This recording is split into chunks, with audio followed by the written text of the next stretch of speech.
Welcome back to my channel. ಇವತ್ತೊಂಥರ ಹೇಳ್ಬೇಕು ಅಂದರೆ ಒಂದು ಒಳ್ಳೆ ಟ್ರೆಂಡಿಂಗ್ ಡೇ ಅಂತ ಹೇಳ್ಬೋದು. ಏನಕ್ಕೆ ಅಂದರೆ ಮಾರ್ನಿಂಗಲ್ಲೂ ಕೂಡ ಮಾರ್ಕೆಟು ಬ್ರೇಕ್ಔಟ್ ಆಗೋಕ್ಕೆ ಟ್ರೈ ಆಯಿತು. ಇಲ್ಲಿಂದ ಇಲ್ಲಿಗೆ ಕೂಡ ಒಂದು ಒಳ್ಳೆ ಟ್ರೆಂಡಿಂಗ್ ಇತ್ತು.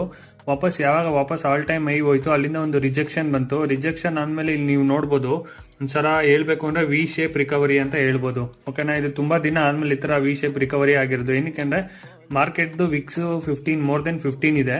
ಅದಕ್ಕೋಸ್ಕರನೇ ಈ ಥರ ವಾಲಿಟಾಲಿಟಿ ತುಂಬ ಇರುತ್ತೆ. ಬಟ್ ಇವತ್ತು ನನಗೆ ಪ್ರಾಫಿಟ್ ಆಗಿರೋದು ನೀವು ನೋಡ್ಬೋದು 15,000 ಪ್ರಾಫಿಟ್ ಆಗಿದೆ. ಓಕೆನಾ, ಅದರಲ್ಲಿ ಏನು ಈ 3,000 ಅದು BTST ಟ್ರೇಡ್ ಆಗಿರುತ್ತೆ. ಓಕೆನಾ, ಅದು ಬಿಟ್ಟು ನೀವು ಚೆಕ್ ಮಾಡ್ಬೋದು 12,811 ರುಪೀಸ್ ನನಗೆ ಪ್ರಾಫಿಟ್ ಆಗಿದೆ. ಅದರಲ್ಲಿ 108 ಪಾಯಿಂಟ್ಸ್ ನಾನು ಕ್ಯಾಪ್ಚರ್ ಮಾಡಿದ್ದೀನಿ ಮಾರ್ಕೆಟಲ್ಲಿ. ಈ ಕ್ಯಾಂಡಲ್ಲು ಹೈ ಎಂಟ್ರಿ ಆಗಿರೋದು. ಓಕೆನಾ, ಇಲ್ಲಿಂದ ಇಲ್ಲಿಗೆ 108 ಪಾಯಿಂಟ್ಸ್ ನಾನು ಕ್ಯಾಪ್ಚರ್ ಮಾಡಿದ್ದೀನಿ. ಅಟ್ ದ ಮನಿಲಿ 48,100 ನಾನು ಕಾಲ್ ಆಪ್ಷನ್ ಬೈ ಮಾಡಿದ್ದು. ಇದು ಈ ಮಂತ್ದ ಎಕ್ಸ್ಪೈರಿ.